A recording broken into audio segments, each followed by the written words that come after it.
Dicen que Monterrey siempre fue una ciudad de trabajo y progreso, pero en los años 50, entre sus calles de piedra, callejones polvorientos y mercados bulliciosos, se escondían secretos que jamás serían contados en voz alta. Secretos que olían a especias y a sangre. El año era 1954, y la ciudad crecía con fábricas de acero, calles llenas de coches antiguos y carretas que aún resistían. Sin embargo, en los barrios alejados, lejos de las avenidas iluminadas, la vida corría como si el tiempo se hubiera detenido medio siglo atrás. Allí, a la sombra de los cerros, los vecinos se conocían por el nombre, rezaban juntos en la pequeña parroquia de San Judas Tadeo y confiaban ciegamente en cualquiera que apareciera trayendo comida caliente. Fue en ese escenario que surgió doña Matilde Herrera, una anciana de pañuelo negro en la cabeza y ojos pequeños como brasas apagadas. Nadie sabía de dónde venía. Algunos decían que tenía familia en Saltillo, otros juraban haberla visto en Zacatecas huyendo de una tragedia. Lo cierto es que llegó de madrugada, con una maleta de cuero gastada, una enorme olla de barro y un carrito de feria con el que pronto comenzó a vender tamales. Todos los viernes, sin falta, Matilde se instalaba en una esquina cercana al mercado central. El aroma que subía de sus ollas era irresistible. Hojas de maíz humeantes, rellenos de cerdo, pollo, queso, dulce de piloncillo. Los clientes pronto la apodaron la abuelita de los tamales, y en pocas semanas su nombre corría por los barrios como una bendición de sabor. Entre los clientes, uno se destacaba por su frecuencia: Raúl Castañeda, maestro de la escuela primaria. Joven, recién graduado, se dedicaba a enseñar a niños de familias humildes. Cansado de las largas jornadas, muchas veces encontraba alivio en los tamales de doña Matilde. Para él, eran más que comida, eran un ritual de viernes, un consuelo tras días de tiza y cuadernos gastados. Pero lo que nadie comentaba era el extraño silencio que rodeaba la casa donde Matilde se había instalado. Estaba al final de un callejón estrecho, detrás de una hilera de casas de adobe. Por las noches, los vecinos juraban sentir un olor metálico, como hierro quemado, mezclado con hierbas que no reconocían. Algunos decían escuchar cánticos apagados, otros reían nerviosos, atribuyendo aquello a la imaginación. Monterrey era demasiado grande para alimentar supersticiones, o eso preferían creer. Ese año, la sequía castigaba los campos y muchas familias llegaban del interior en busca de trabajo. Niños correteaban por las calles vendiendo dulces, llevando recados o ayudando en talleres. Era común que desaparecieran 1 o 2 días, regresando después con historias mal contadas. Así, cuando Anita Robles, de apenas 12 años, no volvió a casa después de salir a comprar velas, los vecinos pensaron que se trataba de otra travesura infantil. Pero la madre, doña Carmela, tocó cada puerta con lágrimas en los ojos, diciendo que Anita jamás pasaría la noche fuera. El padre, carpintero respetado, organizó búsquedas con los vecinos. Nada encontraron. El viernes siguiente, como si nada hubiera ocurrido, doña Matilde estaba en su esquina con la olla humeante. La fila era larga. El pueblo elogiaba más que nunca. Estos tamales están diferentes, más ricos, más fuertes. Raúl, sin embargo, observaba de lejos. Esa semana, al pasar frente a la casa de la vieja, había visto por la ventana una sombra encorvada sobre una mesa, cortando algo pesado con movimientos lentos. El olor que escapaba por la chimenea no recordaba a ningún condimento conocido. Era dulzón, nauseabundo, como carne quemada mezclada con sangre fresca. Intentó convencerse de que era imaginación, pero cuando volvió a ver a Matilde sonriendo, mostrando apenas 2 dientes amarillos y ofreciendo a los clientes aquellos paquetes humeantes, sintió un escalofrío recorrerle la espalda. Y ese viernes, mientras las campanas de la iglesia anunciaban el atardecer, Raúl percibió algo que jamás olvidaría. Los nuevos tamales de la anciana estaban envueltos en hojas de maíz teñidas de un rojo oscuro inusual, como si hubieran sido sumergidas en un caldo de sangre.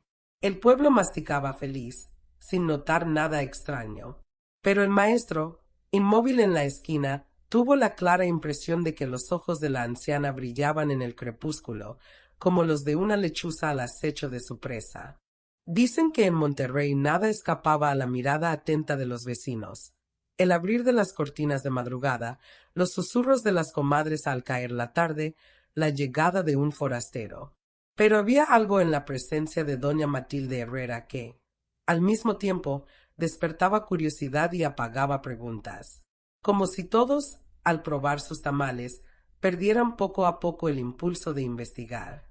Los viernes se convirtieron en días de espera ansiosa. Al atardecer, cuando el calor del norte comenzaba a ceder, el humo blanco ya se elevaba en la esquina del mercado central. Allí, con su olla de barro, la vieja se instalaba. Un rebozo negro le cubría la cabeza, y su cuerpo delgado parecía una rama reseca. Pero sus manos, arrugadas y nudosas, trabajaban con una rapidez impresionante. Los niños la llamaban abuelita, corriendo a sujetar su falda a cambio de un tamal caliente. Hombres exhaustos del turno en las fábricas de hierro esperaban su turno, contando las monedas en los bolsillos. Mujeres del barrio, siempre desconfiadas entre sí, coincidían en el elogio. Es un sabor como ningún otro. Ni mi madre cocinaba así. Parece que da fuerza. Mi marido trabajó 2 días sin quejarse después de comer los suyos. Poco a poco, la rutina de Monterrey se moldeó al ritual del viernes. Raúl Castañeda, el joven maestro, era quizá el único que no se entregaba del todo. Seguía comprando, pero observaba. Notaba detalles que nadie más veía o que, si los veían, preferían callar.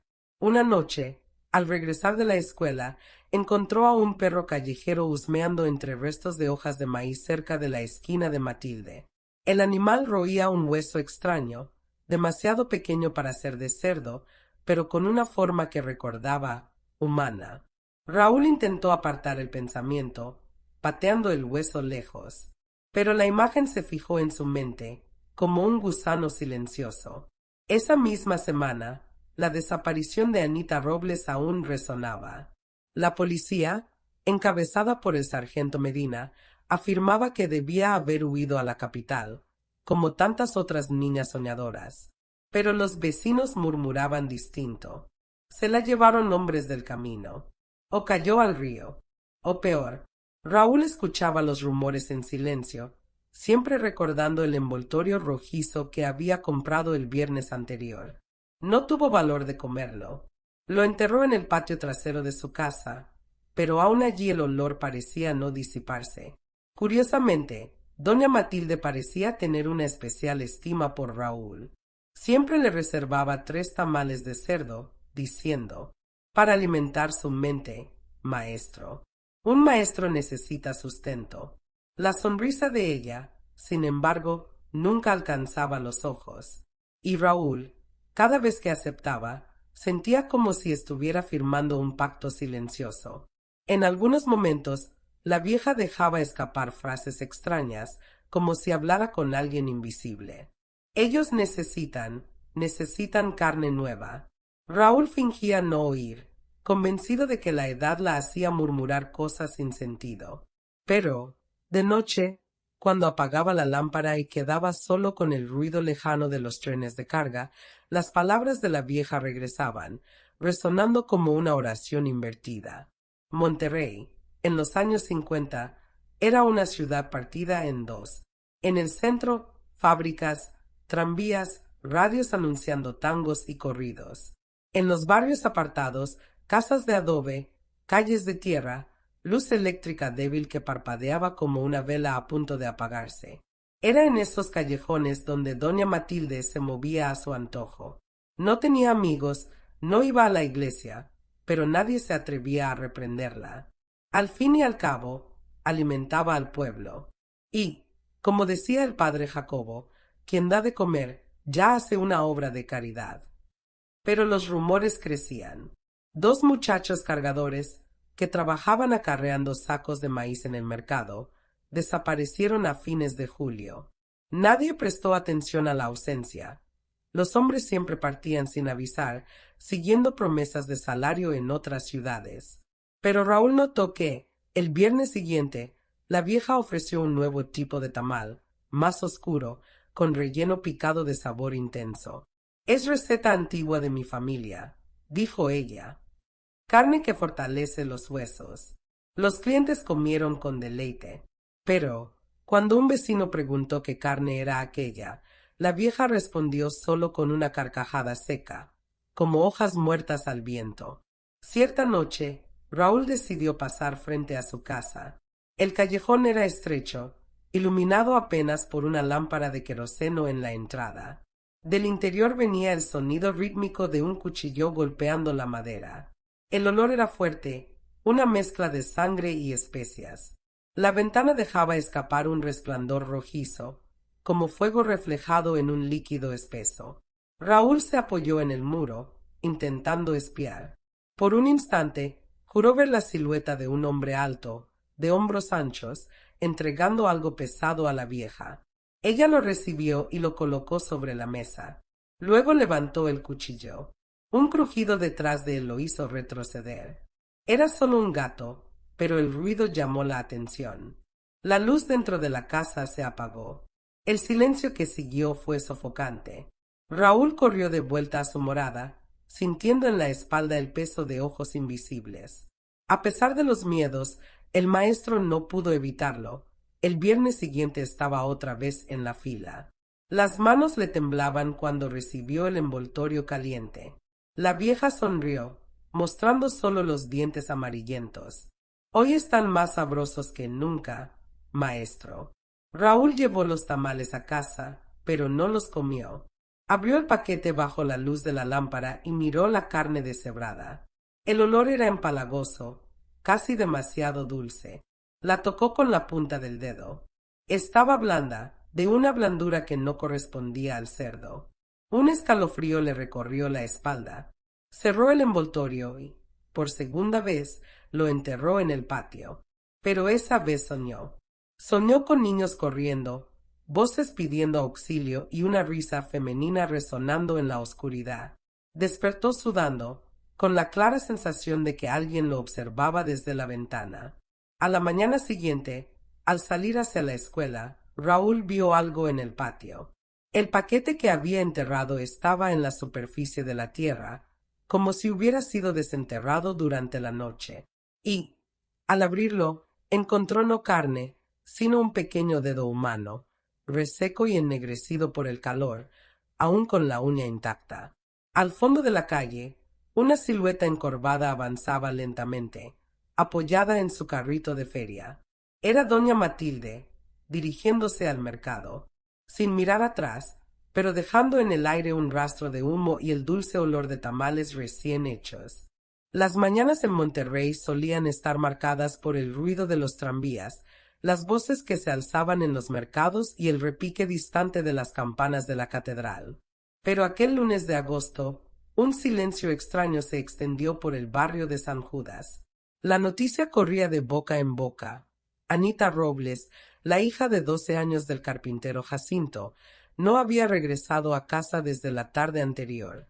Doña Carmela, su madre, había sido vista llorando en la puerta, aferrada a un rosario gastado, repitiendo que la niña había salido solo a comprar velas para el altar de la Virgen. Los vecinos intentaban consolarla, pero los ojos de todos delataban miedo. Hasta entonces, las desapariciones eran historias lejanas, cosas que se leían en los periódicos de la capital. Ahora, por primera vez, la desgracia tocaba la puerta de Monterrey. El sargento Medina llegó de madrugada, acompañado por 2 hombres. Fumaba su barato puro con la misma indiferencia de siempre. Dijo que no había motivo para el pánico, que los niños huyen, que quizá Anita se había ido con una prima a Saltillo. Pero nadie le creyó. Anita era obediente, criada con disciplina severa, acostumbrada a ayudar al padre en el oficio y a la madre en las oraciones. No se escaparía así. Raúl Castañeda se unió a las búsquedas junto a otros hombres.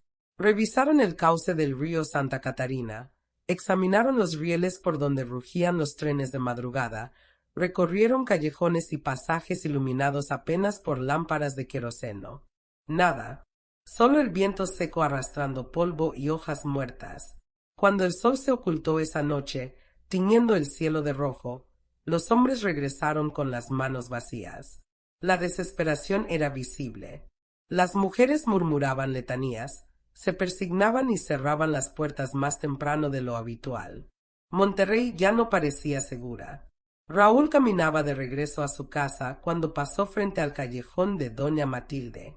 La chimenea de su humilde morada soltaba un humo denso. El olor, esta vez, era insoportable, una mezcla de grasa hirviendo con hierro quemado. Se detuvo un instante y, en el reflejo de la ventana, vio la sombra de la vieja encorvada sobre una mesa, revolviendo con fuerza algo dentro de una olla de barro. El corazón del maestro se aceleró. El chirrido de un portón lo hizo retroceder deprisa. No se atrevió a mirar de nuevo, pero una sensación lo acompañó hasta su casa, la de unos ojos invisibles siguiéndolo en la oscuridad. El viernes siguiente, el pueblo se reunió en la esquina habitual. A pesar de la desaparición de Anita, nadie dejó de comprar tamales. El hambre y la costumbre hablaban más fuerte. Algunos decían que necesitaban distraerse, otros que no podían sospechar de una mujer tan anciana y bondadosa. La fila era larga, y los comentarios siempre giraban en torno a lo mismo. Son los mejores tamales que he probado. Parece que quitan el cansancio. Raúl observaba a la distancia. Cuando finalmente se acercó, notó que la vieja le ofrecía envoltorios distintos, más pequeños, envueltos en hojas de maíz manchadas de un tono rojizo inusual. Le susurró en voz baja, casi maternal: «Hoy tengo un sabor especial, maestro. Carne tierna, con un toque de inocencia». Las palabras helaron la sangre de Raúl. Recibió los envoltorios, pero no dijo nada. Los llevó a su casa y, bajo la luz trémula de una lámpara, abrió uno. El olor dulzón lo hizo atragantarse. El relleno parecía carne deshebrada, pero había algo extraño, fibras demasiado delicadas, un color pálido que no recordaba a cerdo ni a pollo. Un escalofrío recorrió su espalda. Enterró los tamales en el patio, pero durante la noche soñó de nuevo. Esta vez vio a Anita corriendo por un pasillo estrecho, llorando y llamando a su madre. Tras ella, la figura encorvada de una vieja reía, blandiendo un cuchillo. Raúl despertó sudando, con el grito de la niña todavía resonando en sus oídos. A la mañana siguiente, los vecinos comentaban que el sargento Medina había sido visto comprando tamales de Matilde, pagando el doble por el sabor especial. Raúl sintió un nudo en el estómago. El recuerdo de la carne extraña, el sueño con Anita y la sonrisa de la vieja se unieron en su mente como piezas de un rompecabezas macabro. Y, cuando pasó por la calle del mercado esa noche, no pudo evitar mirar hacia la esquina. Allí estaba ella, doña Matilde, envuelta en humo blanco, sirviendo tamales a una fila ansiosa, sus ojos brillando bajo la tenue luz del poste, como brasas que nunca se apagaban. Y fue en ese instante cuando Raúl comprendió, con un terror que no se atrevió a confesar a nadie. Todo el pueblo se estaba alimentando de la desaparición de Anita Robles. Las semanas que siguieron a la desaparición de Anita fueron de inquietud disimulada. El pueblo continuaba con su rutina. Hombres en el trabajo de las fábricas, mujeres en el cuidado del hogar, niños corriendo por las calles polvorientas. Pero en cada esquina, en cada mirada esquiva, se cargaba el peso de una pregunta no dicha. ¿Dónde estaba la niña? El sargento Medina había dado por terminada la búsqueda alegando falta de pruebas. Aseguró ante los vecinos reunidos en la plaza que la muchacha probablemente se había marchado por voluntad propia, atraída por las promesas de la capital. Muchos fingieron creerle, pero detrás de las ventanas de madera y de las cortinas raídas, las conversaciones en voz baja siempre apuntaban en la misma dirección. Anita no había huido. Se la habían llevado. Raúl Castañeda, el maestro, percibía con claridad que algo se deterioraba en el corazón del barrio. Las risas se habían vuelto más escasas. Las campanadas de la iglesia ya no sonaban igual. Cada repique recordaba una ausencia, una culpa compartida. Y todos los viernes, como si se burlara de la tragedia, doña Matilde Herrera aparecía en su esquina, con su carrito de feria y la olla de barro, sirviendo tamales con ese olor dulzón que ahora resultaba más repugnante que apetitoso. Raúl intentaba mantenerse alejado, pero cada semana sentía una presión invisible empujarlo hacia la fila. Todo el pueblo seguía comiendo, tal vez por hambre, tal vez por costumbre, tal vez por miedo. La verdad era que nadie tenía valor de acusar a la vieja. Era solo una anciana encorvada, de ojos pequeños y voz ronca. ¿Quién se atrevería a señalarla sin pruebas? Un viernes, Raúl observaba a lo lejos cuando notó algo distinto. Junto a la vieja, un hombre alto, de hombros anchos, entregaba los paquetes con rapidez.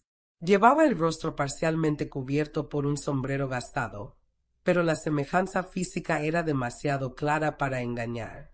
Era el hijo de Matilde, un sujeto que el pueblo creía muerto años atrás en Saltillo. Su nombre, recordaba Raúl, era Hilario Herrera. Hilario se movía como una fiera enjaulada. Sus manos eran demasiado grandes, los dedos gruesos, la piel marcada por cicatrices. Cuando algún cliente dudaba en pagar, él se acercaba, con la mirada dura, y el silencio se imponía. Nadie se atrevía a discutir. Raúl no pudo contenerse. Se acercó a la fila. Sintió la tensión en el aire cuando Hilario lo miró por un instante. Los ojos del hombre eran opacos, como vidrio empañado. El maestro tragó saliva, pero mantuvo la compostura. Cuando llegó su turno, doña Matilde le ofreció 3 tamales, como siempre. Para el maestro, siempre lo mejor, dijo ella, sonriendo sin dientes. Hilario observaba callado, con los brazos cruzados. Raúl sintió como si estuviera frente a un juicio silencioso, una prueba que debía soportar para no levantar sospechas. Tomó los paquetes y se marchó apresurado. Esa noche no pudo dormir. Encendió la lámpara y abrió uno de los tamales. La carne parecía más oscura, casi negra, y desprendía un fuerte olor a hierro. La tocó con la punta de los dedos y, en un impulso de valentía, llevó un trozo a la boca. El sabor era indescriptible. No recordaba a cerdo ni a pollo, tampoco a res. Era algo más denso, más íntimo, como si masticara la esencia de alguien. Escupió de inmediato, enjuagándose la boca con agua hasta lastimarse la garganta. De madrugada, soñó de nuevo. Veía a Anita arrodillada en un rincón oscuro, con las manos atadas y los ojos desorbitados implorando ayuda. Detrás de ella aparecía Hilario con un cuchillo, y la voz de Matilde resonaba como un cántico. Carne tierna, carne inocente, que nos sustente. Raúl despertó aterrado. Decidió que necesitaba entrar en esa casa. El domingo siguiente esperó hasta la noche, cuando la calle estaba desierta. Se acercó al callejón con pasos silenciosos. La puerta trasera no tenía cerradura. La empujó con cuidado y entró. El olor que lo recibió fue abrumador. Una mezcla de grasa rancia, sangre seca y especias quemadas. La cocina estaba en penumbra, iluminada apenas por una lámpara casi apagada. Sobre la mesa de madera descansaba un cuchillo manchado. Junto a él, huesos demasiado pequeños para ser de animal. Raúl se acercó, con el corazón desbocado, y reconoció la forma inconfundible de un fémur infantil. Un ruido lo hizo girar. Hilario estaba en la puerta, inmóvil, respirando con fuerza. Sus ojos brillaban en la penumbra. Raúl retrocedió, tropezando con la mesa. Hilario avanzó un paso, pero no dijo nada. Solo levantó el dedo índice sobre los labios, pidiendo silencio, como si advirtiera: «No te atrevas a hablar». Raúl huyó como pudo, corriendo por el callejón hasta llegar a su casa. Cerró la puerta, se apoyó en ella y se quedó allí, jadeando, tratando de creer que aún seguía vivo. A la mañana siguiente, al pasar frente a la iglesia, vio a doña Carmela, la madre de Anita, arrodillada en los escalones, rezando en voz alta. Todo el pueblo la miraba con lástima, pero nadie se acercaba. Raúl se sintió aplastado por la culpa. Él sabía la verdad, o al menos una parte de ella. Pero, ¿quién le creería? El sargento Medina ya había cerrado el caso, y muchos lo habían visto comprando los tamales especiales con avidez. Ese silencio cómplice empezaba a pesar sobre todos. Era como si Monterrey, la ciudad del progreso, se hubiera vendido a cambio de un banquete de los viernes. Y esa noche, al cerrar las ventanas de su casa, Raúl tuvo la clara sensación de que alguien lo observaba desde el callejón. Levantó la lámpara y vio, por una rendija, la silueta de Hilario, inmóvil, parado bajo la luna. El hombre no se movía, solo miraba hacia su ventana, como queriendo grabar en su mente que no había escapatoria. El maestro apagó la luz y retrocedió en silencio, sintiendo que el corazón le golpeaba tan fuerte que parecía delatar su presencia. Y fue en ese instante cuando comprendió. No era solo Matilde quien guardaba secretos. Hilario también participaba, y juntos formaban algo más grande, más oscuro, más antiguo que cualquier crimen común. Esa madrugada, cuando el viento sopló trayendo el olor dulzón de los tamales, Raúl supo que ya no había inocentes en el pueblo, solo cómplices hambrientos. El viernes llegó de nuevo, como siempre llega, pero esta vez había algo distinto en el aire. El mercado parecía más lleno, las voces más ansiosas, como si todos aguardaran un solo momento, la llegada de doña Matilde y sus tamales. El aroma se extendió temprano, incluso antes de que el carrito de feria doblara la esquina. Era como si el viento cargara de antemano la promesa del banquete. Raúl observaba a la distancia. Veía familias enteras reunidas, mujeres con sus hijos en brazos, hombres recién salidos de las fábricas con el sudor aún brillando en la frente, todos disputando un lugar en la fila. No había cansancio que impidiera aquella espera. Algunos llegaban antes del atardecer, como si temieran que los paquetes se agotaran. Matilde apareció rodeada por el humo blanco que escapaba de la olla de barro. Llevaba el mismo rebozo negro, pero había algo en su postura. No parecía tan encorvada como antes. Sus ojos pequeños, casi siempre entrecerrados, brillaban ahora como si ardieran en llamas. A su lado, Hilario colocaba los paquetes con destreza sobre la mesa improvisada. «Hoy tenemos algo especial», anunció Matilde, su voz ronca resonando como un canto de misa. «Tamales para fortalecer el alma». El pueblo murmuró de satisfacción, como si aquellas palabras fueran una bendición. Raúl notó que algunas hojas estaban teñidas de un rojo más oscuro que nunca, y cuando los clientes mordían los primeros trozos, un silencio reverente se apoderaba de la fila. La gente masticaba despacio, los ojos entrecerrados, como si probaran algo que no se atrevían a describir en voz alta. Doña Esperanza, la partera, exclamó: «Es como si me devolvieran las fuerzas de la juventud». Y sonrió con una alegría extraña, una sonrisa que mostraba dientes manchados de rojo. El maestro sintió náuseas. No probó nada, pero bastaba mirar alrededor para percibir que algo sucedía. La gente salía de la fila con pasos ligeros, como si una nueva energía recorriera sus cuerpos. Algunos hombres reían fuerte, sin motivo, dándose palmadas en los hombros. Mujeres, antes exhaustas, parecían rejuvenecidas. Incluso los niños corrían más rápido, los ojos brillando con excitación. Ese mismo fin de semana, sin embargo, una nueva desaparición sacudió a la comunidad.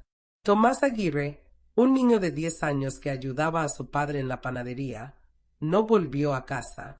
Su bicicleta fue encontrada tirada cerca del callejón de Matilde, la cadena rota como si hubiera sido jalada con fuerza. Los padres acudieron al sargento Medina para implorar por una búsqueda.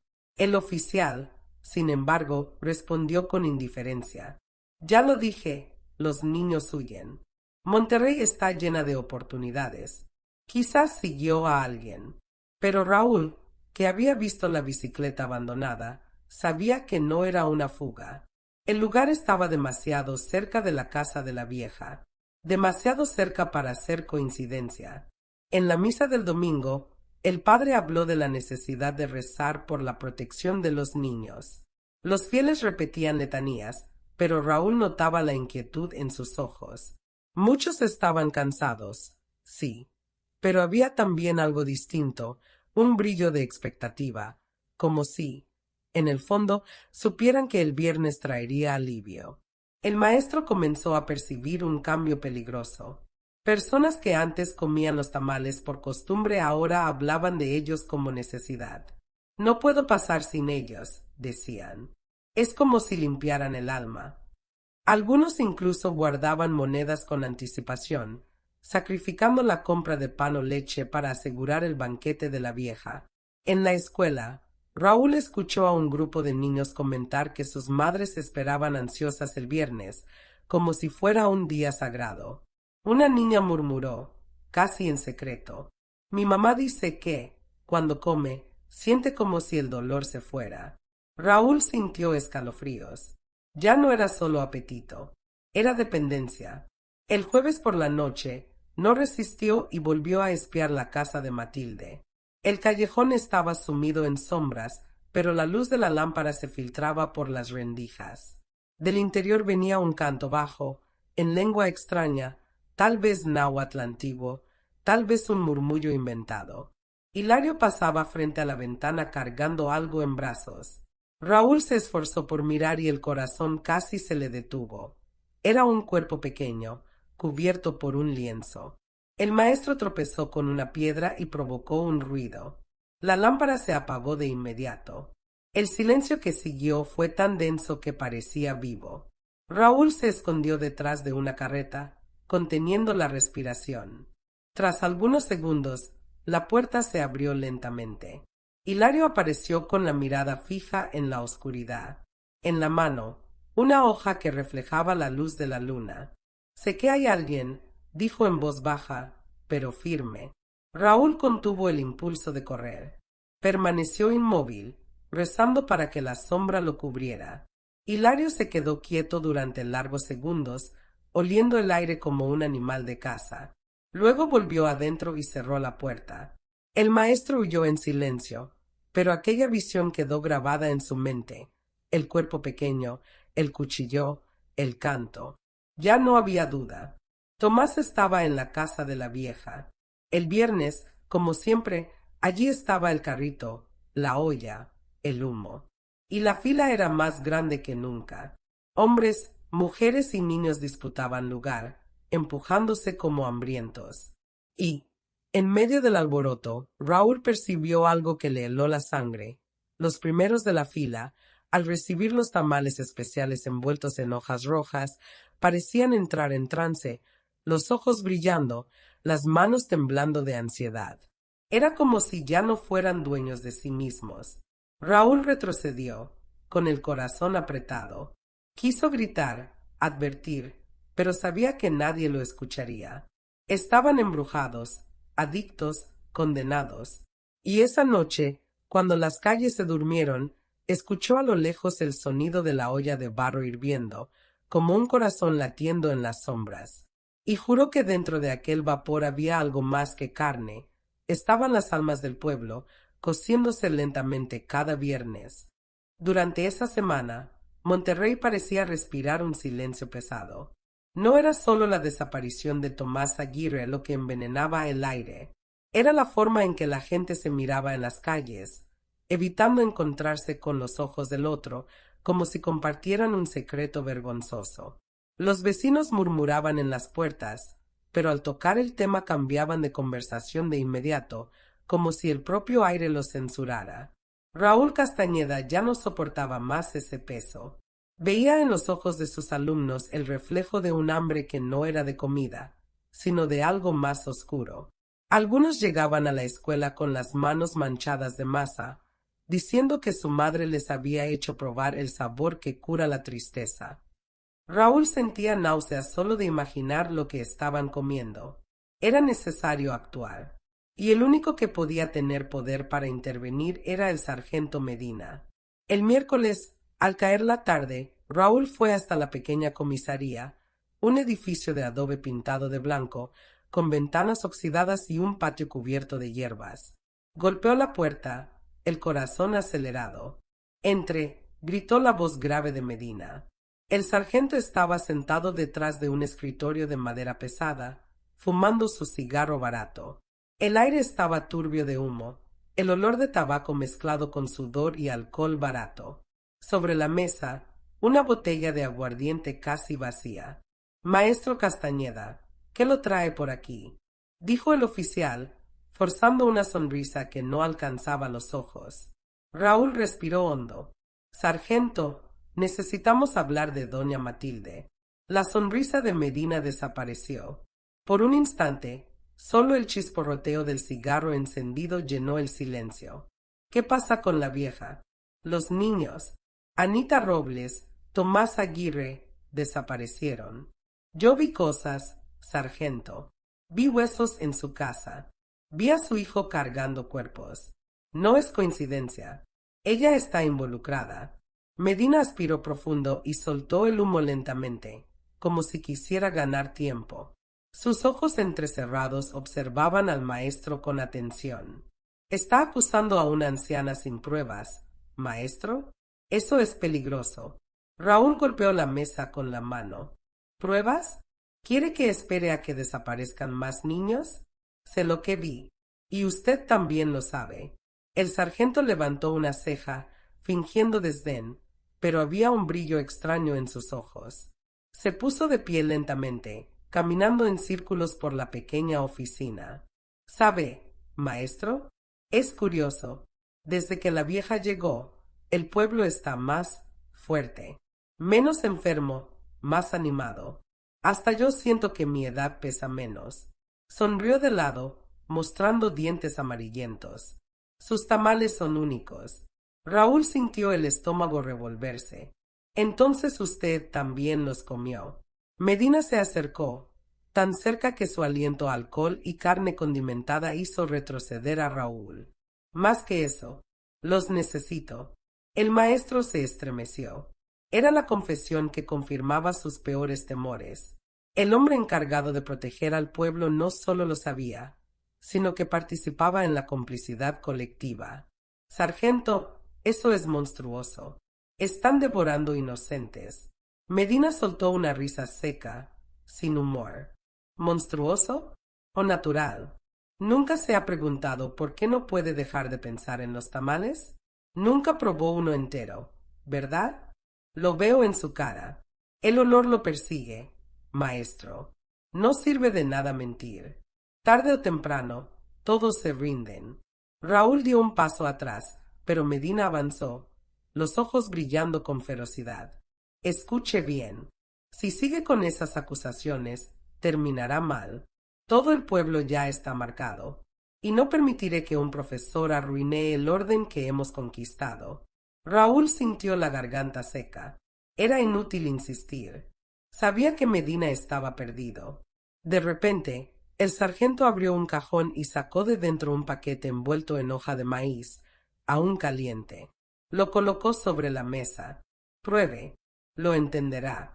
Raúl miró el paquete como si fuera una serpiente a punto de atacarlo. El olor dulce llenó la sala, casi sofocante. «No», murmuró. «Nunca». Medina lo miró en silencio, luego se encogió de hombros. «Como quiera, pero sepa que está solo. Y cuando llegue el hambre, vendrá a buscarme de rodillas». Raúl salió tambaleando de la comisaría, el corazón desbocado.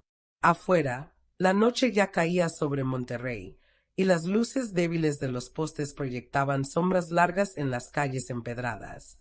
El maestro sintió que algo dentro de él se quebraba. Ya no había a quien recurrir. El sargento, la máxima autoridad, no solo estaba corrompido, sino también adicto. Caminó hasta su casa en silencio, pero cada paso parecía resonar como una advertencia. No había escapatoria.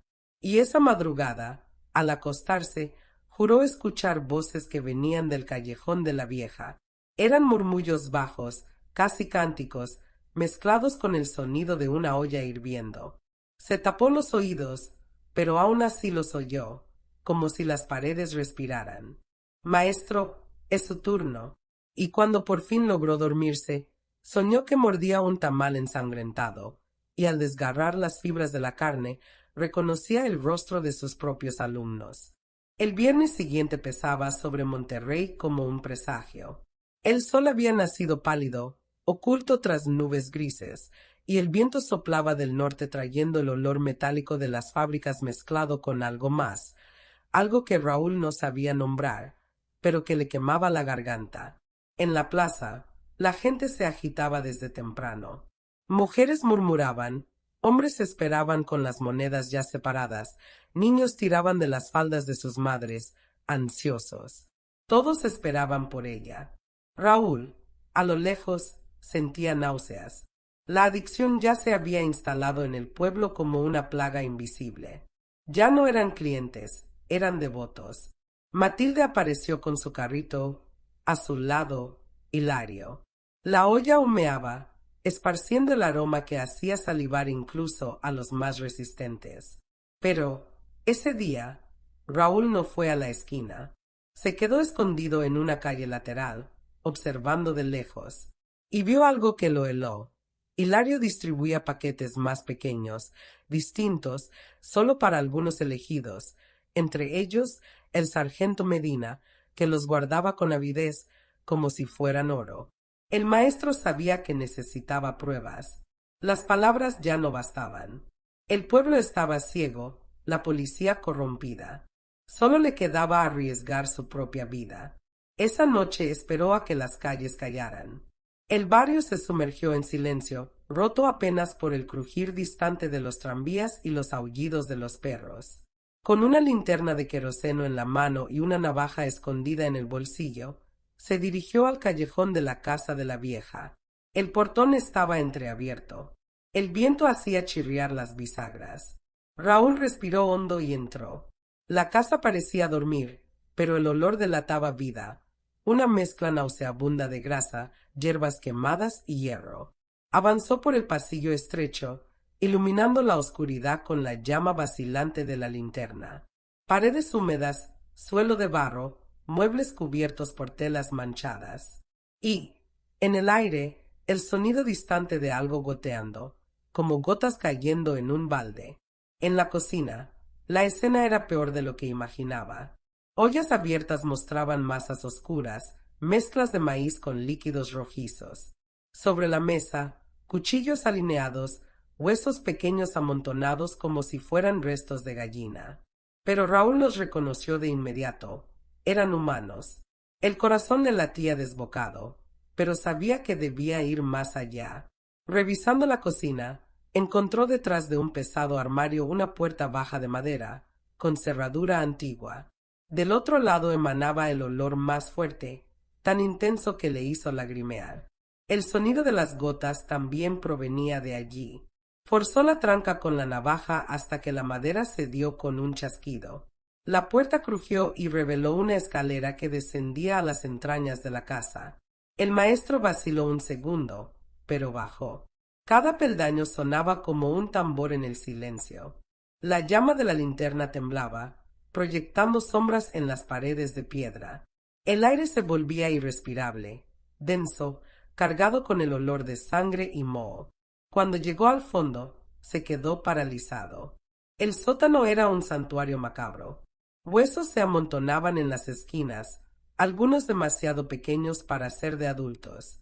Ganchos de hierro colgaban del techo, aún húmedos. Sobre una mesa de piedra, pedazos de carne cruda reposaban junto a velas derretidas. Las paredes estaban cubiertas de símbolos trazados en carbón y sangre seca, figuras de búhos, lunas negras, nombres escritos con letras infantiles. En el centro, una tina de barro hervía lentamente, aunque no había fuego encendido. Dentro flotaban trozos indistintos en un líquido espeso. Raúl retrocedió, casi dejando caer la linterna. Pero lo peor aún estaba por venir. Desde un rincón oscuro oyó un gemido. Se acercó temblando. Y allí estaban, 3 niños, atados con cadenas, los ojos hundidos, la piel amarillenta por el hambre. Una de ellas lo miró con terror y esperanza al mismo tiempo. Era Anita Robles, viva, aunque frágil, con los labios agrietados y lágrimas secas en el rostro. Raúl sintió que el corazón se le rompía. Corrió hacia ellos, intentó soltar las cadenas, pero eran demasiado gruesas.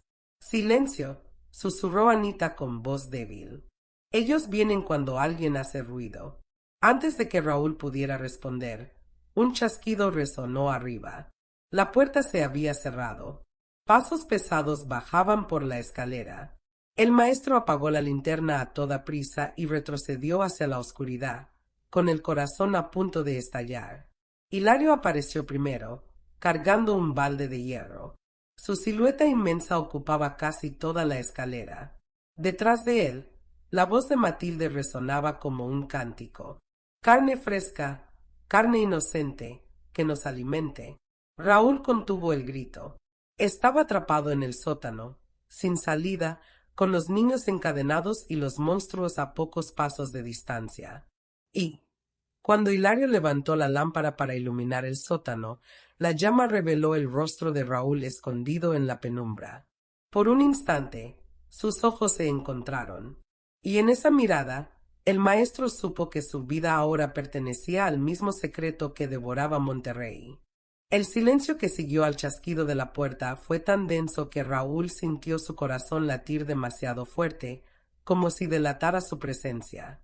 La llama de la lámpara de Hilario fue revelando poco a poco el sótano, las paredes cubiertas de símbolos, los huesos apilados en los rincones, las cadenas que sujetaban a los niños. Anita lloraba bajito, intentando contener el sollozo, mientras los otros dos permanecían en un estado de letargo, con los ojos abiertos como si la mente se hubiera fugado lejos del cuerpo. Hilario se detuvo al pie de la escalera, el balde de hierro tintineando en su mano. El olor acre que escapaba de allí saturó el aire del subsuelo. Lentamente, vertió el contenido en la tina hirviente. El líquido burbujeó y el vapor se elevó espeso, dulzón, casi demasiado dulce, impregnando las narices de Raúl hasta revolverle el estómago. Detrás de él bajó Matilde. No había prisa en sus pasos. Cada peldaño que crujía bajo su peso sonaba como un anuncio solemne, como si fuera la dueña de aquel infierno y no temiera ser sorprendida. Llevaba en las manos un rosario hecho de huesos, que le colgaba hasta la cintura, y los labios murmuraban plegarias en una lengua extraña, antigua, cadenciosa. —Ya lo dije, el aire había cambiado —murmuró ella, levantando los ojos hundidos hacia donde Raúl intentaba esconderse. El intruso está aquí. Hilario alzó la lámpara más alto, y el resplandor reveló al profesor. La mirada de Matilde se cruzó con la suya y, por un instante, Raúl sintió que no había escapatoria posible. Aquellos ojos arrugados, rodeados de sombras, no solo veían su figura, sino toda su alma. —Maestro Castañeda —dijo ella con voz ronca pero firme—, el hombre que no come, pero que observa, siempre observa. Raúl forzó la voz. —Liberen a esas criaturas. Por el amor de Dios, esto es inhumano. Matilde rió, un sonido seco que resonó contra las paredes del sótano. —¿Dios? —repitió, escupiendo la palabra como veneno.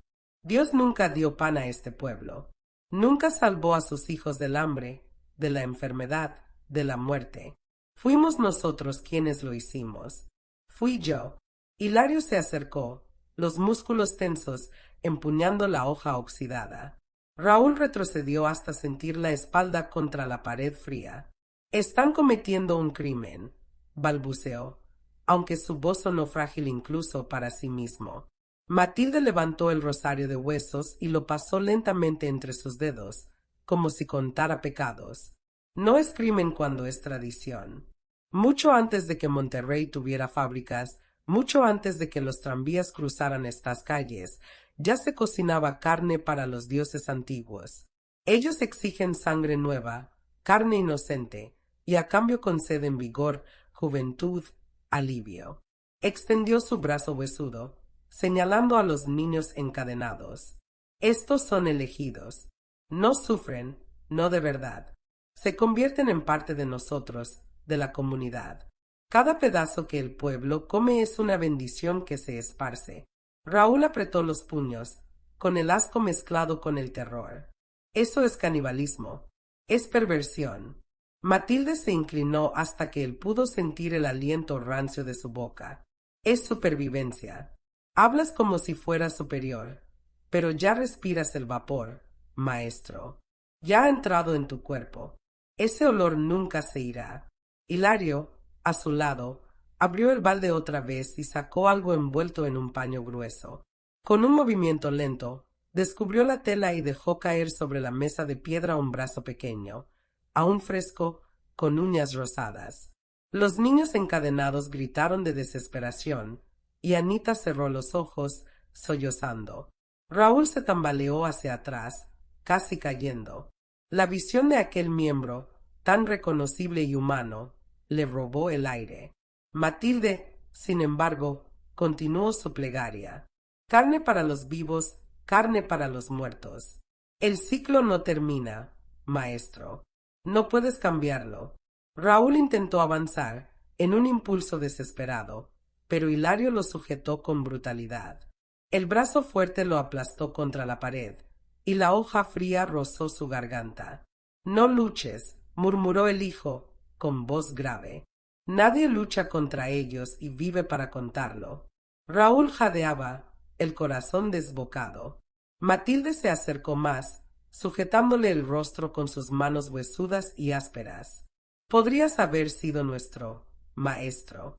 Tenías los ojos atentos, la mente fuerte. Podías haber guiado a los niños, podías haber ayudado a mantener la tradición. Pero elegiste oponerte. Y ahora verás lo inútil que es. Lo soltó, y Hilario lo empujó al suelo. Raúl cayó de rodillas ante la tina hirviente. El vapor le quemaba los ojos, y por un instante pensó que perdería el sentido. Voces susurraban a su alrededor, voces que no venían solo de la vieja y del hijo, sino de las paredes, de los huesos, de la sangre. Prueba, prueba. Los niños lloraban desesperados, pero sus gritos eran ahogados por el cántico de Matilde. Todo el sótano parecía vibrar con aquella oración antigua, como si el subsuelo fuera el vientre de un templo pagano. Raúl se tapó los oídos, pero la voz seguía dentro de él. El calor, el olor, la desesperación, todo se mezclaba en un vértigo. Quería gritar, pero su garganta no respondía. Y cuando levantó los ojos, vio a Matilde de pie frente a la tina, su sombra temblando en las paredes, más grande que su propia figura. No hay salida, maestro. Sonrió, mostrando encías oscuras. Ahora también perteneces a ellos. Y en el instante en que Hilario alzó la hoja sobre su cabeza, la llama de la lámpara se apagó sola, sumiendo el sótano en completa oscuridad. Y, desde esas tinieblas, surgió una risa baja, múltiple, que no era de ningún humano presente. Raúl no sabía cómo había escapado de aquella noche en el sótano. Su memoria estaba hecha de fragmentos, la risa en las tinieblas, el olor nauseabundo de la tina hirviente, la sensación de la hoja rozando su piel. Después, solo un vacío y el despertar en su cama, con el cuerpo temblando de fiebre y la ropa impregnada con el olor de humo y sangre. Durante días evitó salir de casa. El miedo lo consumía, pero más terrible que el miedo era el olor que no lo abandonaba. Estaba en sus manos, en su cabello, en su ropa e incluso en su boca, aunque juraba no haber probado ni un solo bocado. El sabor de la carne parecía impregnarse en él como una maldición. Cuando finalmente volvió a las calles, descubrió que Monterrey ya no era la misma. Había algo distinto en la mirada de la gente. Ya no había pudor, ya no había disimulo. La adicción ahora se mostraba a plena luz. El viernes, la plaza parecía un templo en plena liturgia. La fila frente al carrito de Matilde era más grande que nunca. Mujeres cantaban alabanzas mientras esperaban, hombres murmuraban oraciones improvisadas, niños aplaudían como si fuera una fiesta. Los paquetes eran recibidos como hostias, abiertos allí mismo y devorados con una devoción casi religiosa. Raúl observaba a lo lejos, escondido entre las columnas de la iglesia, y sentía que regresaba la náusea. Lo que antes parecía solo hambre ahora era culto. El olor del vapor llenaba la plaza, y el pueblo se arrodillaba al recibirlo, como si cada tamal fuera un sacramento. Fue entonces cuando percibió algo aún más perturbador. Los rostros cambiaban. Mujeres arrugadas mostraban piel más tersa, hombres de espaldas encorvadas caminaban erguidos, niños enfermos corrían con vigor. No era solo una alucinación colectiva. Había transformación real, física, visible. El pacto funcionaba. El padre intentó protestar durante la misa siguiente. Habló contra la idolatría, contra la carne maldita, pero su voz apenas se elevaba sobre los cánticos que venían de la plaza. Y cuando levantó la mano para condenar, la propia comunidad se volvió contra él. Hombres lo arrastraron hasta los escalones de la iglesia, y allí lo obligaron a arrodillarse ante Matilde. Él también necesita probar, dijeron. Raúl observó horrorizado cuando empujaron el tamal caliente contra los labios del sacerdote. El hombre lloraba, se resistía, pero al final lo obligaron a tragar. Enseguida, el padre cayó en silencio, con la mirada perdida, y minutos después comenzó a murmurar plegarias que no estaban dirigidas a Cristo, sino a algo antiguo, oscuro. El maestro comprendió entonces que ya no había oposición. El último bastión de fe había sucumbido. En los días siguientes, la transformación de la ciudad se volvió innegable. En las calles ya no se hablaba de desaparecidos. Las familias que perdían hijos lloraban en silencio, pero no acusaban. Sabían, en el fondo, a dónde iban y aceptaban la ofrenda como necesaria. Era un pacto tácito, cruel, en el que la vida de los inocentes sostenía el vigor de todos. Los periódicos no publicaban nada. Cuando surgía el rumor de algún niño desaparecido, pronto era sofocado por relatos de milagros. Una mujer que volvió a caminar, un anciano que recuperó la vista, un joven que sobrevivió a una fiebre mortal. Todos testimonios relacionados con el viernes. Raúl, consumido por el terror, empezó a darse cuenta de que ya no tenía aliados. Los vecinos que antes murmuraban con miedo ahora sonreían con devoción. Algunos incluso lo miraban con desprecio, como si él fuera el único hereje en medio del rebaño. El maestro no entiende, escuchó susurrar a una vecina. Algún día también cederá. Y eso era lo que más lo aterraba, la tentación. Porque, aunque resistía, había noches en que soñaba con el sabor. Soñaba masticando la carne y sintiendo la energía recorrer su cuerpo. Despertaba cubierto de sudor, avergonzado, preguntándose hasta cuándo resistiría. El último viernes de septiembre, todo el pueblo se reunió en procesión. Ya no era solo una fila, era un cortejo. Con velas en las manos, hombres, mujeres y niños seguían a Matilde por las calles, cantando en lengua extraña, cargando los tamales como si fueran reliquias sagradas. Hilario marchaba al frente, sosteniendo la lámpara que iluminaba el camino. Raúl lo siguió en secreto, con el corazón desbocado. El cortejo terminó frente a la iglesia, donde las puertas fueron abiertas a la fuerza. Allí dentro, en el altar, Matilde colocó la olla humeante. Los cánticos resonaron en las paredes, y el pueblo se arrodilló como si estuviera ante una divinidad. Y esa noche, frente al altar, Raúl comprendió que Monterrey ya no era solo cómplice, era templo. La ciudad entera se había convertido en el santuario del culto de la carne, y él era el único intruso, el único condenado a no pertenecer. Raúl intentó resistir hasta el final. Pasaba las noches encerrado en su casa, evitando las calles, evitando el olor que se expandía cada viernes. Pero Monterrey ya no ofrecía refugio. El aroma dulce y pesado de la olla parecía invadir incluso sus sueños. Dormía y despertaba con la sensación de estar siendo observado, no solo por los ojos de la vieja, sino por los vecinos, por los niños, incluso por sus propios alumnos. Una mañana de octubre, cuando salió a buscar agua en el pozo, encontró marcas de manos en la puerta de su casa. Eran pequeñas, manchadas de rojo seco, como si los niños hubieran jugado con sangre. Encima de ellas, alguien había escrito una frase con carbón. «Es tu turno, maestro». El viernes siguiente, no hubo cómo escapar. Las calles estaban llenas. El cortejo avanzaba como un río de sombras iluminadas por velas. Hombres golpeaban tambores improvisados, mujeres entonaban cánticos guturales, niños sostenían flores marchitas. Todos caminaban hacia la plaza central, donde la olla de Matilde ya humeaba frente a la iglesia profanada. Raúl intentó mantenerse escondido, observando desde la ventana, pero alguien lo vio. Una vecina, con el rostro iluminado por la llama de la vela, gritó: «El maestro todavía resiste». En segundos, una multitud se abalanzó contra su puerta. Puñetazos, patadas, gritos. La madera cedió, y Raúl fue arrastrado hacia afuera por los brazos de vecinos que antes lo respetaban. Ahora lo miraban con desprecio, como si fuera el último hereje. «Es el quien falta», bramaba el sargento Medina, con los ojos enrojecidos de fiebre y devoción. «El ciclo no estará completo sin él».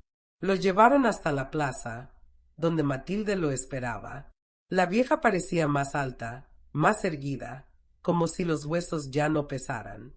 Sus ojos brillaban en el reflejo de la llama, y el rosario de huesos oscilaba en sus manos temblorosas. Hilario, a su lado, sostenía la lámpara y la hoja manchada. El pueblo formó un círculo. El cántico creció, envolvente, repetitivo, hasta parecer un zumbido dentro del cráneo.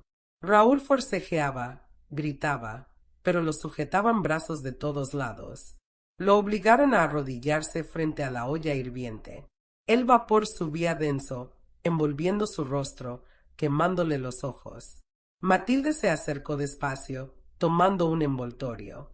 Lo abrió ante todos, revelando un tamal ensangrentado, cuyo relleno aún palpitaba como si estuviera vivo. La multitud suspiró al unísono, como si presenciara un milagro. «Ahora, maestro», dijo la vieja con voz solemne, «ya no hay elección». Raúl cerró la boca con fuerza, pero Hilario le sostuvo la mandíbula y Medina le tapó la nariz hasta que el aire le faltó. El dolor de la asfixia hizo que abriera la boca, y el tamal fue empujado a la fuerza. El sabor explotó en su lengua. No era solo carne, era hierro, sangre, calor. Era como morder vida cruda. Raúl intentó escupir, pero lo sujetaron, obligándolo a tragar. Sintió el alimento descender como fuego por la garganta. La multitud vibró en éxtasis, como si cada bocado devorado por él fuera también un sacramento para todos. De repente, algo extraño sucedió. Su cuerpo fue tomado por una ola de calor, una fuerza que recorrió sus músculos, sus huesos, su piel. El cansancio desapareció, la visión se aclaró, incluso el dolor antiguo en las rodillas se desvaneció. Por un instante, Raúl se sintió poderoso, rejuvenecido, invencible. Y eso lo aterrorizó más que nada. El pueblo aplaudía, lloraba, cantaba. Matilde levantó los brazos, proclamando: «Ahora él es uno de nosotros». Raúl cayó de rodillas, la boca aún manchada de rojo, los ojos abiertos de horror y placer mezclados. La sensación de fuerza era real, pero venía acompañada de algo más. Una voz interna, susurrándole al oído, la misma voz que oyó en las paredes del sótano: «Nunca más estarás libre». Esa noche, Raúl no volvió a casa. Lo vieron marchar junto al cortejo, cargando una vela como los demás, los ojos fijos en el suelo, sin resistirse. Los alumnos que lo encontraron días después ya no lo llamaban maestro solo por respeto escolar, sino con una reverencia sombría, como si fuera parte de los cánticos. Y las desapariciones no cesaron. Los niños siguieron desapareciendo, las familias continuaron llorando en silencio, y el olor de la olla siguió atravesando Monterrey cada viernes. Dicen que, hasta hoy, en las calles antiguas, el aroma de los tamales aún aparece con el viento nocturno. Quien los prueba, asegura que siente regresar la juventud, pero quien resiste, Jura escuchar, en lo profundo de la noche, la voz de un maestro implorando que no coman. ¿Y tú? ¿Tendrías el valor de probar uno de esos tamales, sabiendo de dónde venía la carne? Deja tu respuesta en los comentarios. No olvides dar like, suscribirte y activar la campanita. Con la señora Mortalia, cada día escucharás un nuevo secreto que quizá hubieras preferido no conocer. Pero cuidado, algunas verdades jamás descansan.